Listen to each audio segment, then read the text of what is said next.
I'm Devin. And I'm Savannah. Welcome to Channel 9 News. Breaking news. We have just received word from Marvin Ridge High School, and we're going to be working with investigators who are on the scene of a possible murder case. It looks like our victim was murdered recently.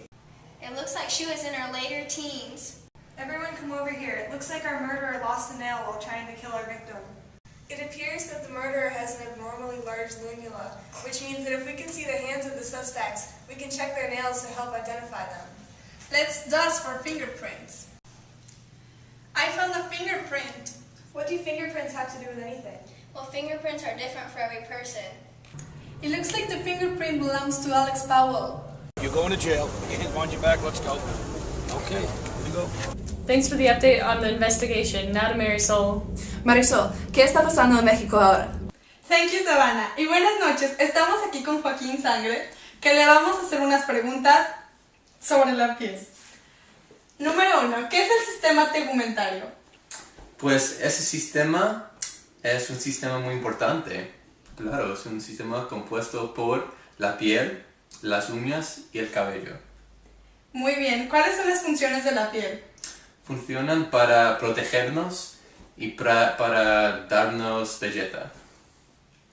¿Qué es epidermis y dermis? Epidermis es la parte superior de la piel y dermis es la parte debajo de ella. Muy bien, pues eso es todo. Ahora estamos con Jesús Soto. ¿Nos puedes contestar las siguientes preguntas? Sí. ¿Qué es el sistema tegumentario? No sé. Bueno, ¿de qué está compuesta la piel?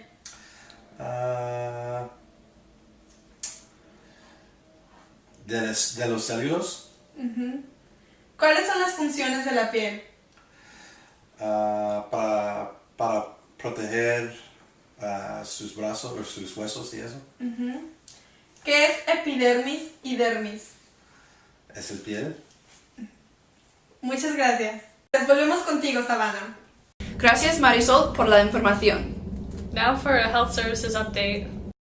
Thank you for joining us today, Dr. Powell. It's my pleasure. Okay, how does the skin repair itself after an injury, and why does it form a scab?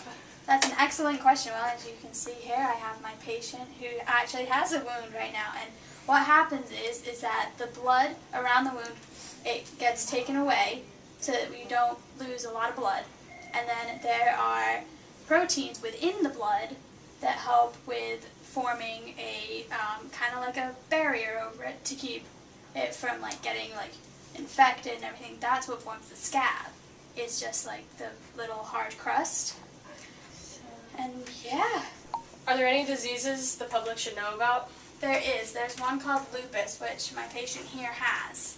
Now, lupus is it's something that attacks healthy cells. It's sick cells that attack healthy cells. It's an autoimmune disease. Now, what causes lupus is extreme stress and some infections and chemical exposure. But if you have the symptoms are inflammation, they are swelling, and damage to joints. So if you're in any kind of pain or you feel kind of iffy, you should go to a doctor.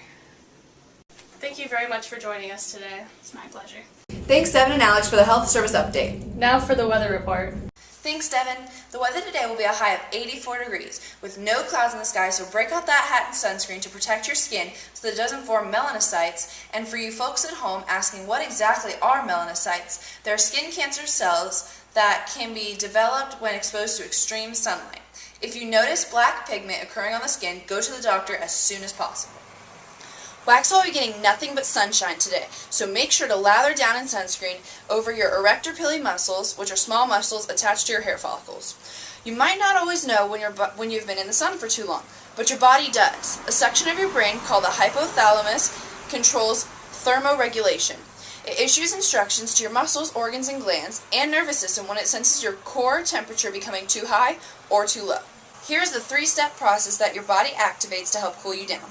First, sensors in your central nervous system send messages to your hypothalamus telling it your internal temperature is increasing.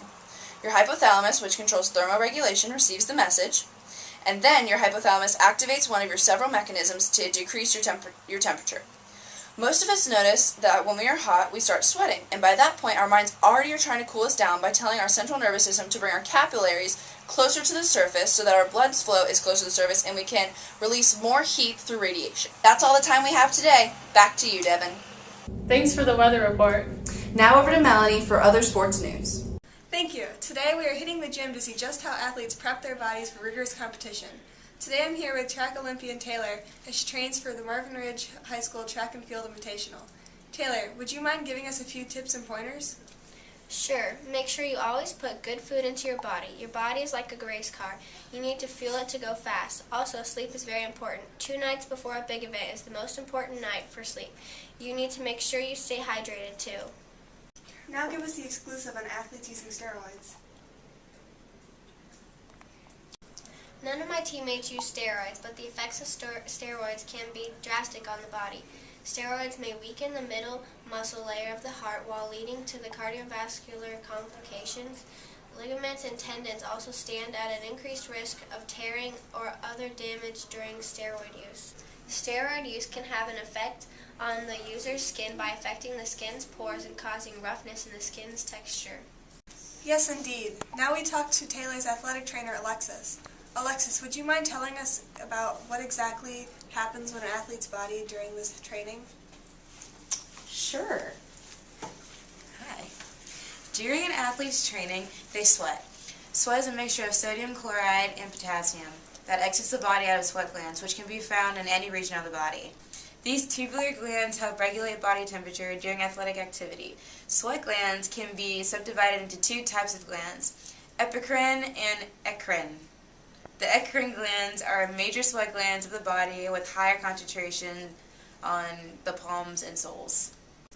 The epicrine glands are sweat glands that can be found in places such as the armpit, the ear canal, and the eyelid. Wow, how interesting facts found here in the gym. Back to you, Savannah. I'm Devin. That's all for today. And I'm Savannah. And remember, skincare is a culture. Stay classy, San Diego. Are we in? It appears that the murderer has an abnormally large lunula. Ahora estamos con Jesús Soto. Buenas noches. Buenas ¿Nos puedes noches. contestar qué es el sistema tegumentario? I have no idea. En español. Thank you, Savannah. Y buenas noches, estamos aquí con Joaquín. Oh, shoot. Thanks for the update on Thanks to Devin and Alex for the health service. Hi, I'm Devin. And I'm Savannah. Welcome to Channel 9.